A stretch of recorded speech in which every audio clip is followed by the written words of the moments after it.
All right, Julie, thank you very much. The Justice Department's collection of phone records of Associated Press employees is being called a massive and unprecedented intrusion by AP's top executive. It's believed the Justice Department was looking for the source of leaks surrounding a potential terror plot. The news media have an obligation to hold a light to all corners of society, but should that light be willingly dimmed if national security might be compromised? Joining us now to talk about this is Diana Huffman. She is a distinguished lecturer at the Philip Merrill College of Journalism at the University of Maryland. She's also a former editor at Legal Times. Thank you very much for coming in. Good morning.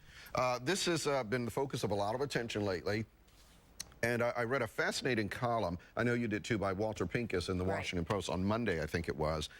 You know, it seems very black and white when you just hear the outline of what happened, but there are a lot of intricacies to this story. First, give me your overall view, generally speaking, about these type matters, when the government steps in, asserts national security, and says, you know, issues subpoenas and the like, and tries to get phone records and that type of thing, because they've done it before. It's an alarming thing for most journalists, but it's a balancing test, as Walter Pincus rightfully pointed out in his article. What is unique in our country is that we have an unfettered press, and we are different from any other country in the world. And I mean any country, whether you're talking about England, Canada, Australia. We are different. We do not have government regulation. So when you get subpoenas like you got in the AP case, it raises a red flag, a concern about government interference. But it's a balancing act. And I think what concerns many people these days is that the Obama administration seems to be more willing to subpoena reporters, to go after leakers, and in fact have prosecuted more leakers than any other, all the previous administrations combined. So that is alarming. It's not to say that it's not legal to do it. It certainly is. The Justice Department has very strict rules on when they can subpoena journalists. It's unclear how carefully they were followed in this case. I think most journalists would say, certainly we ought to consider national security implications. It's perfectly fine for the government to ask us not to print something. We should listen to that discussion. But at the end of the day, it should be our decision. And as you get more subpoenas, there is a chilling effect and an intimidating effect, whether the administration intends that or not. And is that intimidating effect on the press, or is it on people who might talk to the press and leak information or provide information? Well, in the most direct sense, it's on the people who might leak, who are our sources. But that ends up being an intimidation to journalists for two reasons. First of all, you can't get sources to talk to you. But more important, if you get subpoenaed for your sources, you have to make a decision. Am I going to go to jail or not? And it is a very real possibility. Many journalists have spent time in jail. So yes, it's an intimidating factor, as I often ask my students. You know, when you promise somebody confidentiality, you must think, are you willing to go to jail? Because you may have to. With this particular case, it's worth pointing out that the government did say to the Associated Press, look, if you print this story, you're going to risk some lives. And in fact, they did hold the story for several days. In this balancing act, is that significant, and is that the responsible thing for a news organization to do? I think clearly it is, and I think it happens more than people realize. It is not unusual for the administration to meet with a publication, and most reputable publications would let the administration know we're planning this story to give them a chance to make their case.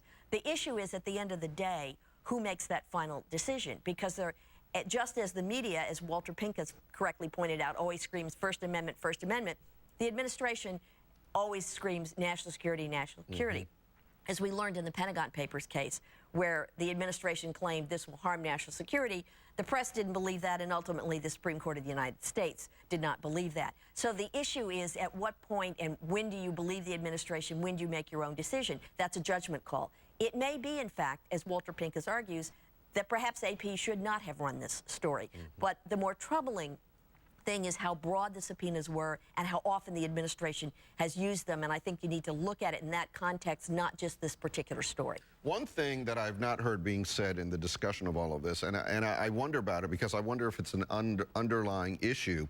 You know, we talk a lot about the responsible press, and most of the press is responsible. But we have entered a new era in terms of what's considered journalism, and now anybody who can type on a keyboard and has a cell phone camera can sometimes be considered a journalist. We hear them referred to as citizen journalists, even on national cable networks. Sometimes those types of individuals, not all of them,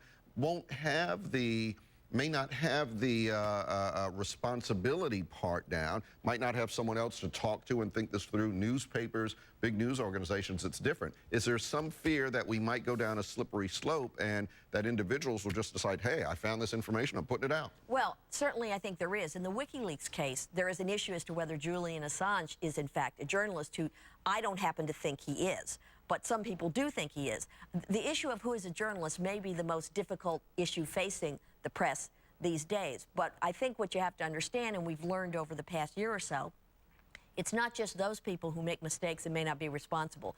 The Boston bombing case showed us very clearly that mainstream media can make mistakes in this 24/7 atmosphere. So I think you're right to be concerned about that, though I think more likely you're going to find mainstream press are the ones who are going to be getting the leaks, but clearly it can happen with others. So yes, we do have to be responsible. At the end of the day, I would argue I'm going to place my bets with the media, given the First Amendment, to ultimately make the responsible decision. It is a complicated issue. I'm sure we're going to hear a lot more about it in the days ahead. We thank you for coming in to talk about it. Diana Huffman, once again, distinguished lecturer, Philip Merrill College of Journalism at the University of Maryland. We'll see you again soon.